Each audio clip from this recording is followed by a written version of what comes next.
Hi, welcome to another edition of the Alan Rosenberg Show. So 2 days ago, I did another episode of Time Capsule, which is, again, a series that I think is really good. I hope people discover it. Go to my playlist and go to Best Albums by Year, Time Capsule. That's what it is. I choose a year, and I do it in 10-year increments, and basically I tell you how many albums I own that came out that year. I show a good selection of them, and then I, at the end, pick out my top 10.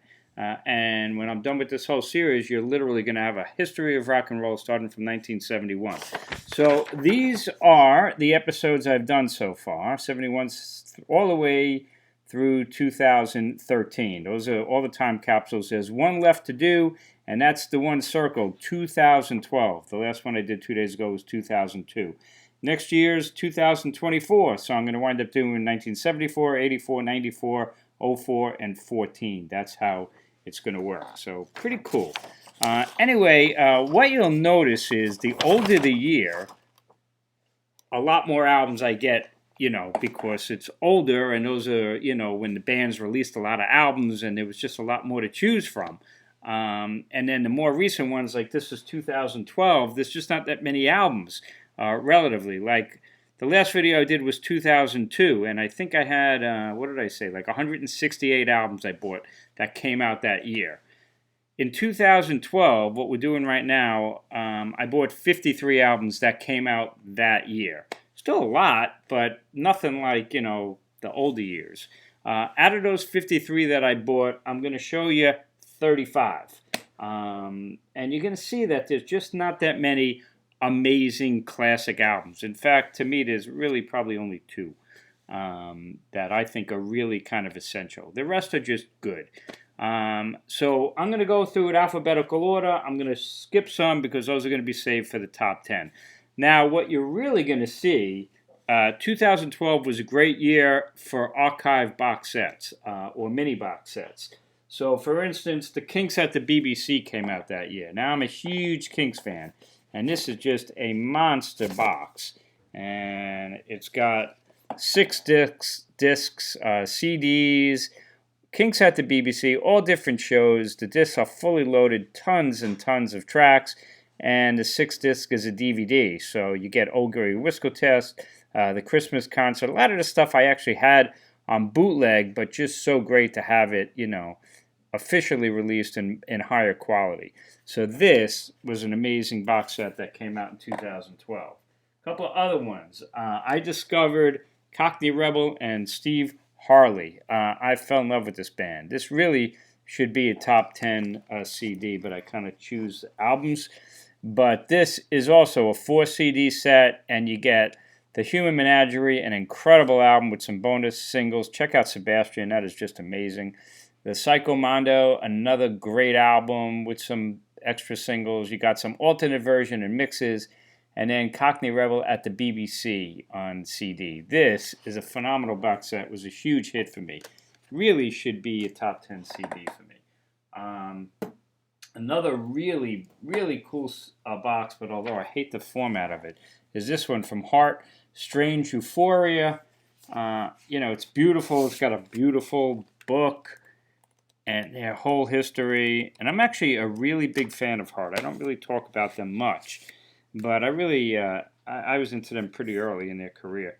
And this is just, you get just a ton of stuff in here, including a bonus Heart Zeppish CD right there.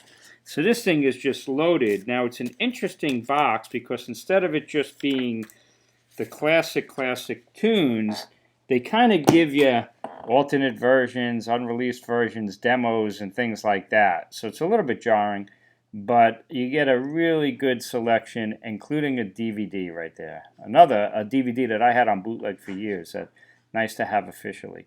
So this is also a great, great box set. Now, another box set that came out, I did a video just on this, is Charlie Is My Darling. Now, it's just a beautifully done box set. It's mostly DVD and Blu-ray, so I wouldn't usually include it. And you could check out my whole video on this thing. But the reason why I'm including it here is they give you a CD called Live in England 1965, which is raw 1965 Live Stones. The only place you can get it is on here. They even give it to you on vinyl as well. And then they also give you the soundtrack on CD of Charlie Is My Darling. It's not really essential Stones. There's what you get, so you can check it out. But it's pretty cool. It's pretty cool. The movie itself is really nothing to write home about. That's certainly not the best Stones documentary by far, but it's interesting. Good to have. Another one that came out that's awesome is this one, Dr. Feelgood, All Through the City. This is with Wilco, 74 through 77, and you get, what is there? 4 discs, DVD. You get Down by the Jetty, great album. Malpractice, amazing. Stupidity, great album. Just a ton of stuff, as you can see. This is like the complete Dr. Feelgood with Wilco in there. And then you get a DVD as well. And I play the hell out of this, and I love this. Problem with these things is when I put them in my database, this is all I see, All Through the City. Reality is you get all their early albums, so it looks like I don't have all their early albums on my database, but I do. But this is great, great stuff. They used to call it pub rock. I'm a big fan. Dr. Feelgood, Cockney Rebel, 2 really great boxes I got that year. Both of them could have been top 3. Another box I got is this monster. It's still out there. You can get it, and it's relatively inexpensive for what you get. This is Blue Oyster Cult, the Columbia Albums Collection. And that's what you get. You get all the Columbia albums, loaded with bonus tracks. Everything is in here, and it's a bargain. And then they even give you a bunch of bonus stuff, radio shows. And it kind of looks like this. This is the whole classic Blue Oyster Cult collection, and including bonus unreleased stuff, best of the broadcasts, rarities, a nice book. And it's still available, I think, for relatively cheap. Blue Oyster Cult, I'm a Long Islander, a Long Island band, and they made it really big for a while. Don't Fear the Reaper, Godzilla, Burning for You. And in my opinion, really kind of overly forgotten. I think they should be a Hall of Fame band. Definitely. Another box set I got was this one, Emerson, Lake and Palmer, From the Beginning. Now, there's a couple of Emerson, Lake and Palmer box sets, but this is that slim run case, kind of like the Jethro Tull boxes. And this is a great selection of 5 CDs of the history of Emerson, Lake and Palmer, all the way through. And then disc 5, you get Live at the Marisol from 1972, classic show. This is just a great, great set, and I was thrilled that they put this out. So, for me, there's your highlight of 2012, the box sets. I don't typically put box sets in the top 10 unless they really, really stand out. But, certainly the Cockney Rebel and the Dr. Feelgood really could have gone top 10 for me.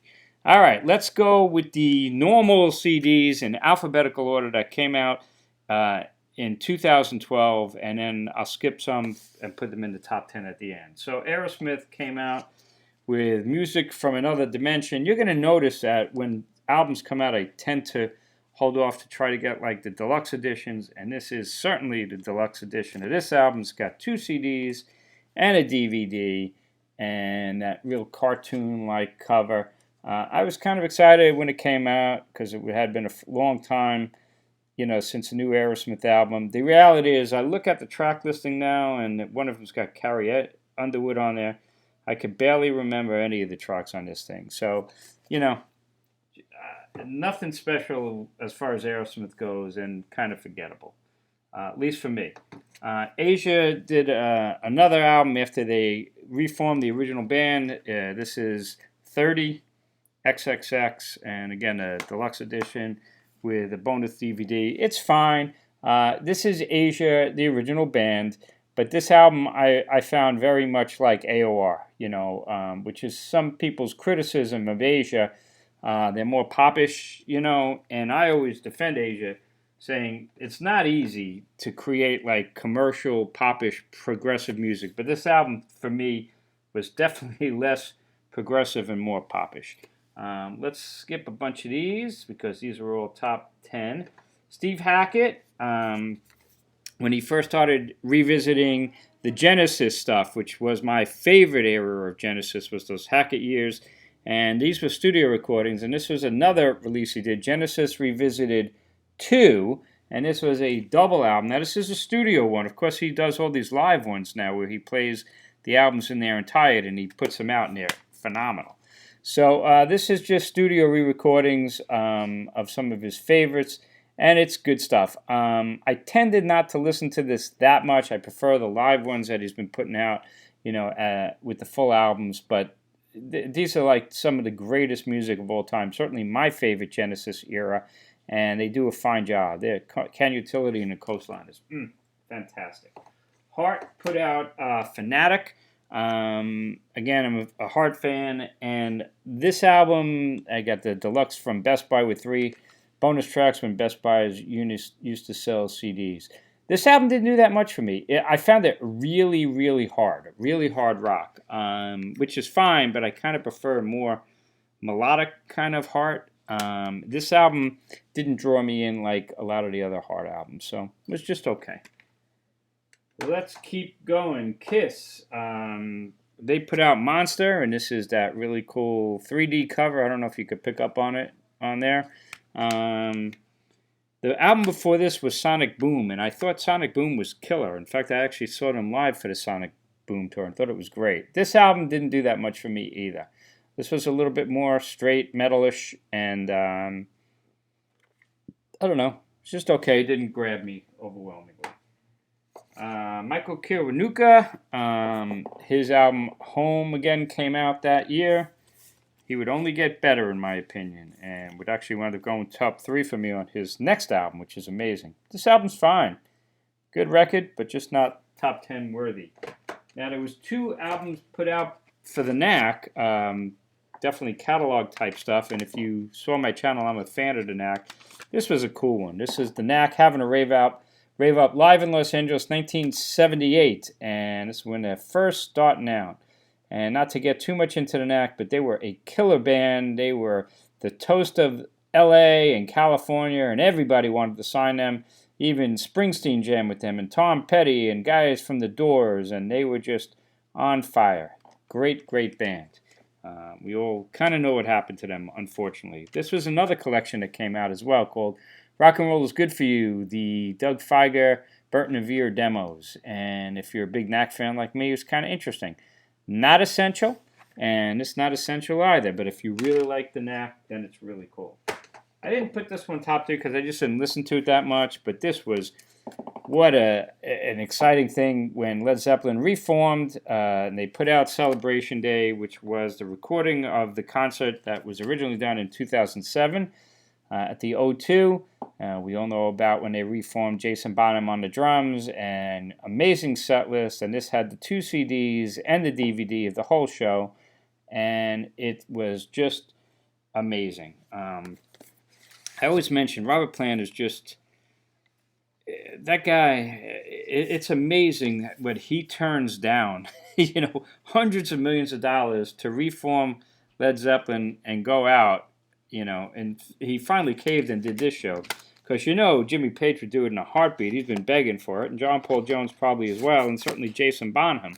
And when you think of The Who been going out and all these bands, Foreigner went out, and they don't even have any members. Jason Bonham, same initials. It's John Bonham's son. Honestly, he's probably a better drummer than John Bonham ever was. He can do everything that John Bonham can do. And if any band has a right to go out as Led Zeppelin with Jason Bonham, they really could. But he doesn't do it, Robert Plant, which I take my hat off to him. That guy's got unbelievable principles. But if you want to relive a modern-day Led Zeppelin with Jason Bonham, that's the set. Amy Mann, another solid artist who I really like. She released Charmer. Another fine albums. I kind of find that her albums, over time, they kind of merge with each other. They're all very similar, but they're all good. Paul McCartney did his cover album, Kisses on the Bottom. I give Paul McCartney credit. He likes to do all different kinds of things and nice packaging, but not the kind of album that I listen to too often, covers of standards and things like that. But kind of cool that he did it. here's an album that didn't do much for me. Nectar, you know, A Spoonful of Time. They reformed Roy Albrighton, and they had Billy Sherwood from Yes and a bunch of other progressive bands join the band on this. And here's a band lost, you know, but I kind of get it. You know, they reformed, they put out new music, and nobody's interested. So they decided to give it a shot, and they did a covers album. And they got some musical guests helping out. But the reality is, do I really need to hear Nectar do these tracks? And the answer is no. Although, hats off for doing 2,000 Light Years from Home, classic Stones track. But just not an album that I would need to play. Santana put out Shapeshifter. You know, another solid latter-day Santana album. But nothing amazing. And Van Halen did A Different Kind of Truth. The big reunion album. This is the 2 CD set. And I was pretty excited about that because when I first heard Tattoo, the reunion single with David Lee Roth, I was like, well, that's a really good track. But be honest with you, the album didn't do that much for me. Yeah, looking at it now, and I'm trying to think about these songs, and it's hard to remember them. So Steve Harold, probably a huge fan of this album, but I just thought it was okay. What else? On the jazzy side, we got Ben Waters with Charlie Watts and Dave Green doing the ABCs of Boogie Woogie live in Paris. Every once in a while I listen to jazz, and if it's got Charlie Watts on it, then it's even more fun. So, decent little release. Paul Weller put out Sonic Kicks, and he's a great artist to be into because he changes it up. This album was definitely different than some of the other albums, and just was okay for me. Definitely not at the higher end for me of Paul Weller albums, but, you know, solid. And what else do we got? I'm going to put Mark Knopfler. He's not going to go in the top 10. I'm a huge Dire Straits fan, one of my all-time favorite bands. I think they're just incredible. And Mark Knopfler, I really love his solo stuff as well. And this is a 3-disc version of Privateering. And again, a lot of really good stuff on this album, but it's a lot on here. This is a double disc, and I don't know.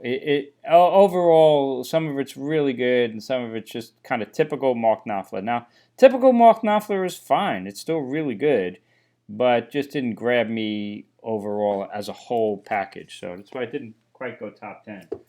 Nor did this, a deluxe edition of Patti Smith's Banga. I was a huge fan of Patti Smith. The first 4 albums, especially for me, are incredible. And ever since then, I find her catalog, and I have all of her albums. I find her stuff really kind of hit and miss. Kind of like that Knopfler album. I kind of enjoy getting them. Great packaging on this one. But after a while, you're like, I'm looking at the tracks, and I'm like, I don't know. What, do I even remember any of these songs, or did they really stick with me? And the answer is no, not really. Certainly not like those first 4 or 5 classic Patti Smith albums. So Banga, but good to have. Nice package from Patti Smith. So we are up to the top 10 albums, and I didn't show you these. So what were the top 10 albums for me of 2012? Really, none of these would be classics. So ranking them is kind of tough. It could really move around. But at number 10, I would put Bruce Springsteen's Wrecking Ball.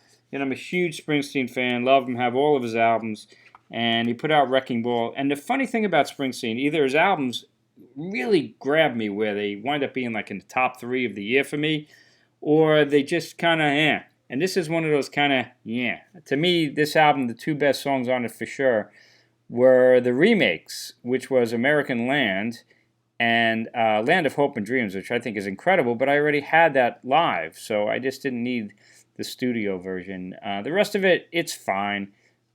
We Take Care of Our Own, I wasn't thrilled with. But it's just an okay Springsteen album, in my opinion. So that's why I put it at number 10. Number 9 is a recent pickup for me, and that's Taylor Swift. You know, I'm becoming a little bit of a Swiftie. And this is the album Red. Now, the problem with this album is this is a really poppy album. So a lot of it is just kind of like annoying pop. And it's not a Taylor Swift album that I really go to. But I'll tell you, even on this album, there's a couple of tracks. If you want to keep an open mind, go listen to All Too Well. She's got phrasing where in the middle of a verse, she lifts her voice really high, just for a couple of words in the middle of a voice. It's fantastic phrasing. I melt when she does it. And All Too Well is an incredible song. I Almost Do is a great song. Begin Again is a great song. You know, if these songs were Joni Mitchell or even like maybe Sheryl Crow, you know, they would be like, for adult people, they'd be like, these are like the greatest songs. But a lot of this album is really pop. So this is not the Taylor Swift album that you people make fun of me. That's not the one that I would tell you to listen to. Bob Dylan would be at number 8, and he did Tempest that year.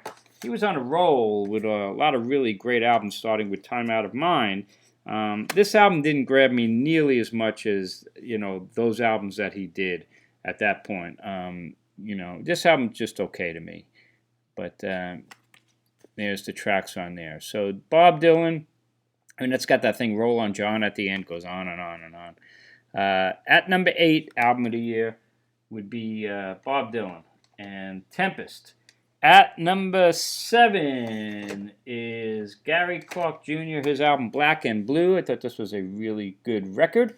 I like him. A lot of people do. He guests with the Stones and a lot of other people. Great player. And this is a fine record. I feel like that bluesy rock. Does his version of Third Stone from the Sun. Great guitarist. Gary Clark Jr., Black and Blue at number 7. At number 6, right behind it, is Leonard Cohen, who I'm a huge fan of. And this was a good latter-day album. We had some help on this. So there's a lot of female vocalists helping out, and it works. I like this album. It's solid. Old Ideas from Leonard Cohen at number 6. At number 5 is Ian Hunter. Now, I love Ian Hunter. And, you know, everybody talks about latter-day Bob Dylan, how he regenerated himself and put out these great albums. Nobody talks about Ian Hunter. And I got to tell you something. The latter-day Ian Hunter albums are better than the original Ian Hunter solo albums. And that's saying something, because those albums, a lot of those albums are really great. Some of them are not. This album he put out was called When I'm President. This album's not as good as the ones that were around it. And I'm taking them out here. So if you want to check out, there you go, David. If you want to check out latter-day Ian Hunter, and it's phenomenal, check out Shrunken Heads, check out Man Overboard, check out Fingers Crossed. This album, When I'm President, is right in between those, from 2012. It's still really, really good, which is why it's a number 5 album of the year. Good stuff. Title track's really fun. Fatally Flawed. Just the Way You Look Tonight. This is a really good record. Just not as good as the ones I just mentioned, which were incredible in my mind. At number 4 was Blackberry Smoke, a great southern rock band carrying the torch. I'm a huge fan, and this was a really strong studio record, The Whippoorwill, and great stuff. Number 4, 6 Ways to Sunday, Pretty Little Lie, One Horse Town. This is really good southern rock. Leave a Scar. If you like southern rock, great stuff. Number 3 is the Avett Brothers and their album, The Carpenter. A really good melodic, folksy, acoustical rock.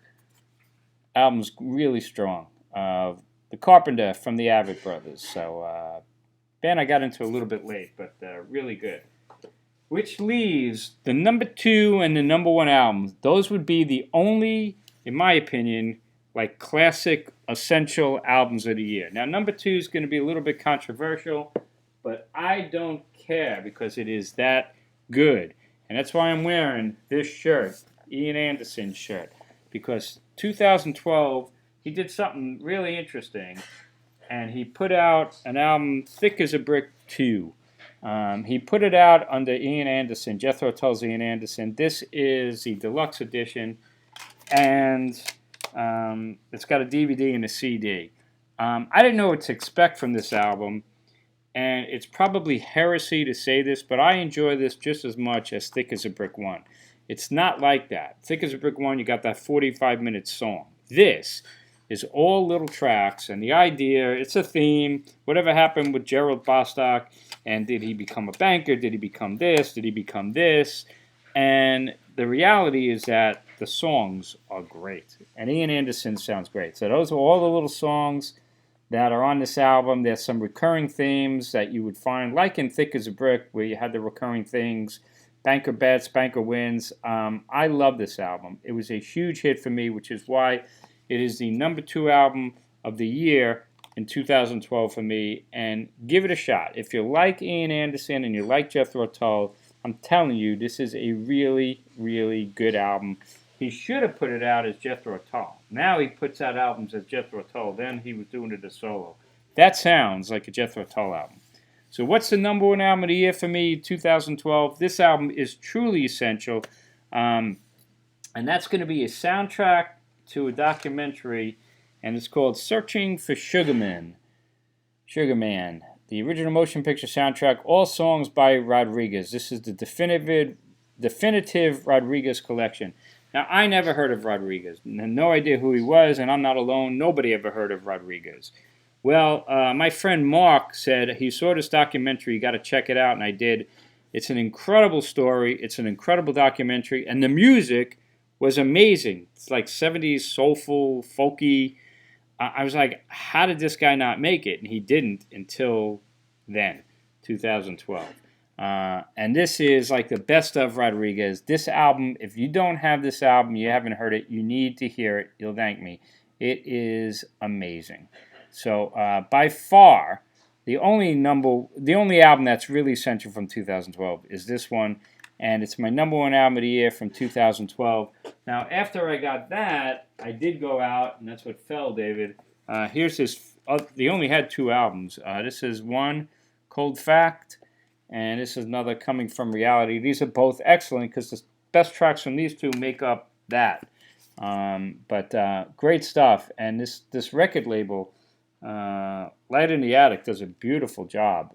These CDs have full books and beautiful packaging and everything you'd want to know about Rodriguez. So there you have it. So you ready for the high? Here's the top 10 right there from 2012. Number 10, Wrecking Balls by Springsteen.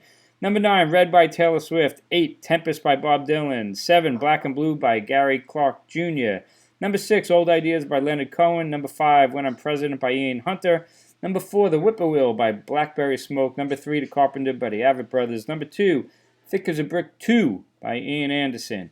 And number 1, Searching for Sugar Man by Rodriguez. Those are my top 10 of the year from 2012. So, hope you enjoyed this video. Let me know what your favorite albums of that year is. Let me know what you think of my choices.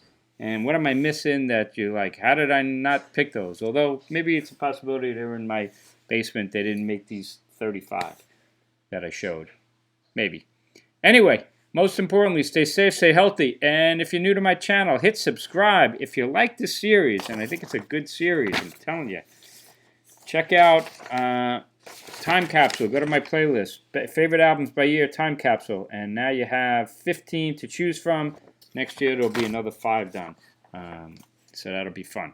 Again, thanks for watching. I'll see you next time on the Alan Rosenberg Show.